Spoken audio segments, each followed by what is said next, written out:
Who's more compassionate? The stern father with boundaries who maybe isn't the cool dad, or the compassionate mom who spoils the child? Only in this instance, we're not talking about the most disastrous result being a petulant toddler, but we're talking about grown, lost adults finding themselves exponentially more likely to end up in prison, depressed, and part of a demographic that lives up to a 40% attempted suicide rate, both pre and post-op. So question of the day, these days, of course, it's very common advice to be healthy. People want to be, they're more health conscious than ever, and you don't want to be injecting yourself with copious amounts of unnatural hormones. No. Why do you think that logic all of a sudden goes out the window when it comes to hormone replacement therapy for transgenders? And you know what, let's take the kids out of the equation and puberty blockers, we've talked about that. I'm just talking about adults. Have you actually taken the time to think of the toxic impact that adding exogenous estrogen to the male body could have? Let me know. This is something we don't really talk about a lot. We talk about what people want, what the societal ramifications. What about the potentially early cancerous graves? You let me know. If you think that's compassionate, I think you're a sociopath. Okay, so I know we got a lot of heat as well as a lot of positive feedback for when the transgenders attack video, which we didn't ask for. No. I am not the hero you deserve. By the way, the signal. Just a severed. We'll bleep it. It's fine. Yeah, they must need me. And there's a fidget spinner. So, for context, for those who missed it, of course, at the recent Change My Mind the women's march that we did, I was assaulted by not one, but two. Count it, two transgenders. Roll clip. Would you like to come sit down? No. My side. Nope.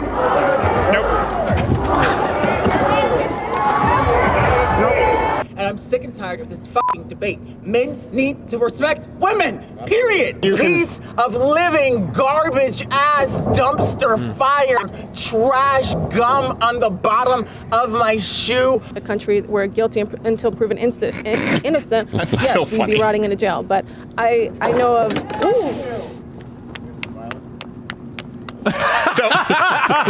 So when you take when you take into account that only 0.6% of Americans identify as transgender, statistically, being assaulted by two, it's like I hit the mega ball crap pot. Wow.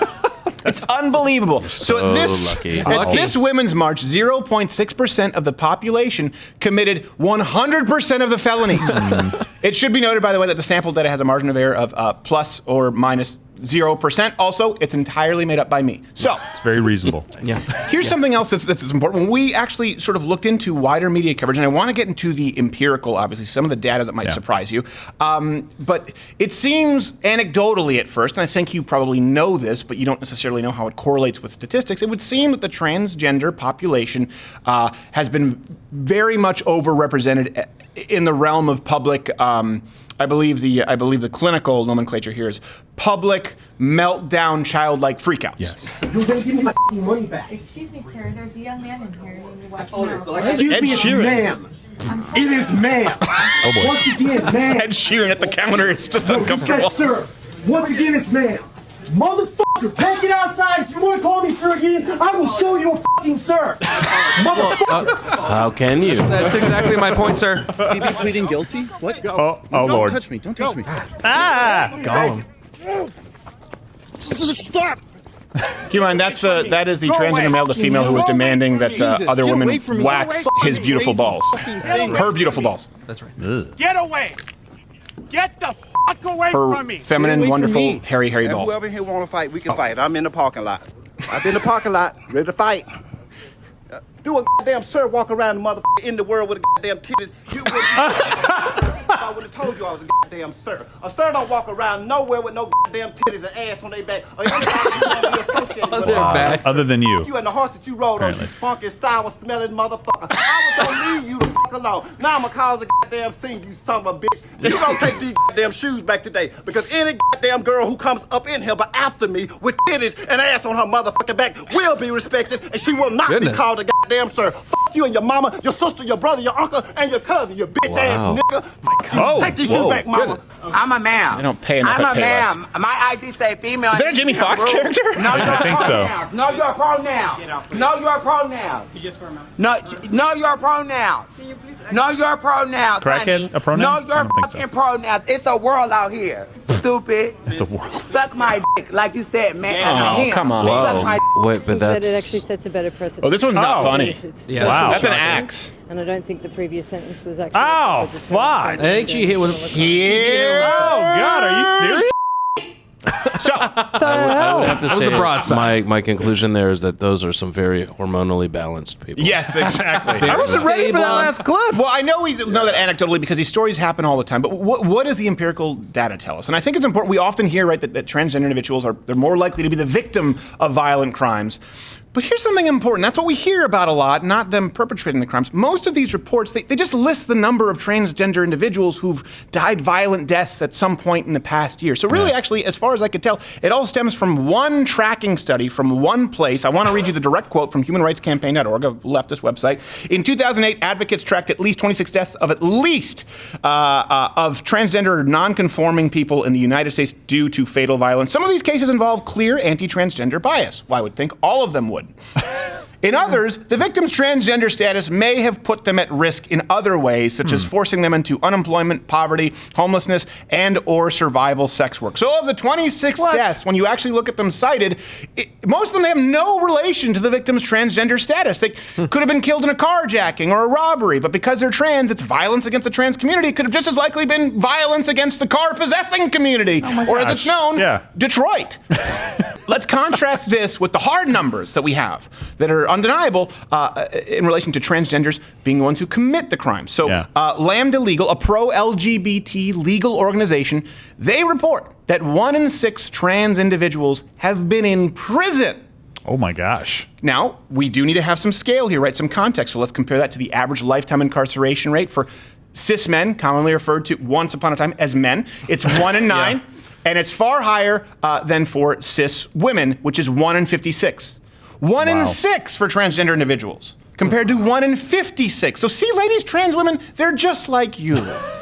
Knock, knock, who's there? Just a trans male to female at your porta potty with a 1 to 6 chance of committing a serious crime. I mean, I just can't. It's like the big bad wolf huffing and puffing and blowing the porta potty next door. The point is, build your house out of brick. Why would you do it out of straw or sticks? It doesn't make any sense, and that pig had to carry the weight. I think the other one should have been eaten by the wolf. Yeah. That's what the takeaway is here. And there's another meat segment. Another long-term study in Sweden. They found that transgender individuals were increasingly likely to be convicted of any crime, including violent crime, specifically following sex reassignment surgery. Now, leftists would probably have you believe that that's because the entire police force are transphobic. You know, tucked, don't shoot. I understand that was a but it was not entirely accurate. Here's the truth, and this, even for people who are the most progressive in the world, it doesn't stem from a place of hate. Sometimes they get confused with as to whether you're a woman or a perceived woman, but then you snap them right back in line by demanding they your then they understand it. The confusion, the fog lifts, and there's truth. She's ladylike. So let's form a hypothesis here. You know what? Not even that.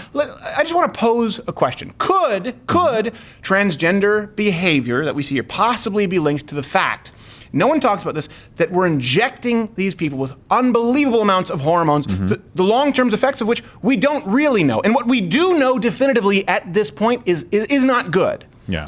So keep in mind that this is something we talk about all the time in society, that we're warned about injecting unnatural hormones. Look at the current discourse around anabolic steroids in sports, right? All kinds of warnings, and a lot of them are accurate. They can harm fertility, psychological well-being. The list goes on and on and on.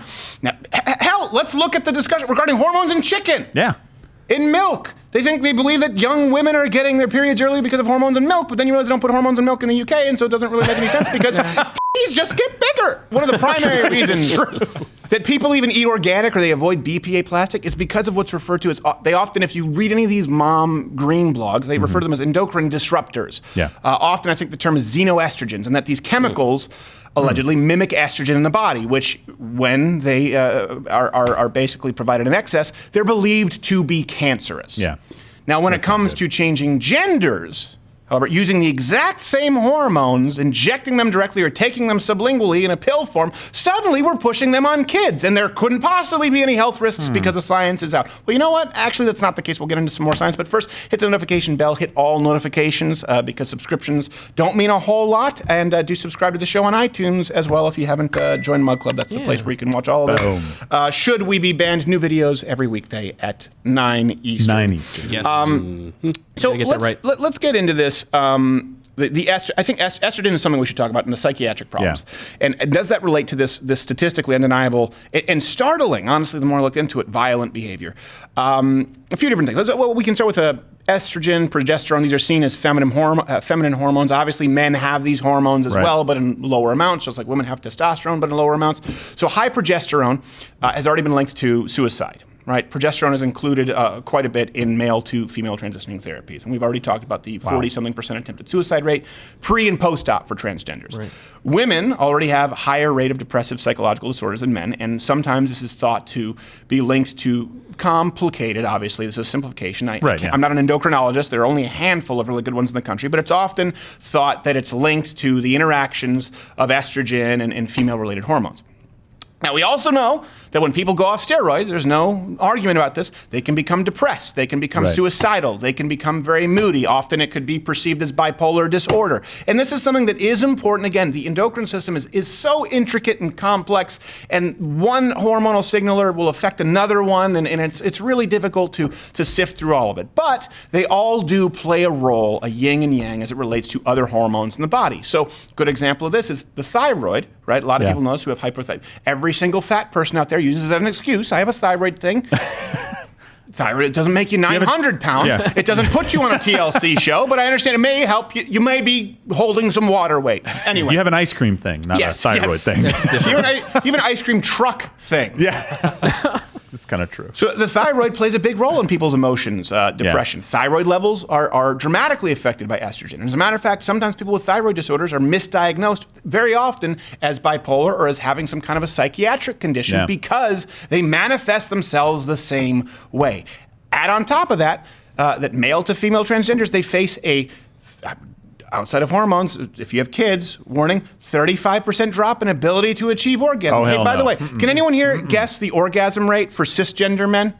It's not a trick question. It's 100%. Ladies, we're very easy to please. And by the way, not to mention, of course, this is really important. The connection between estrogen and breast cancer in women is well established, right? If a woman has breast cancer, one of the first things they put them on is I think it's anastrozole, aromatase. It's an aromatase inhibitor, which prevents people from converting certain hormones to estrogen. That's what a lot of bodybuilders take, or people men who have naturally high estrogen levels. It's something that prevents hormonal signalers from converting to estrogen. That's one of the first things they give to women with breast cancer. Now, here's something else a lot of people don't know. Considering that breast cancer is rare in men, but it does happen, it hasn't really been largely studied.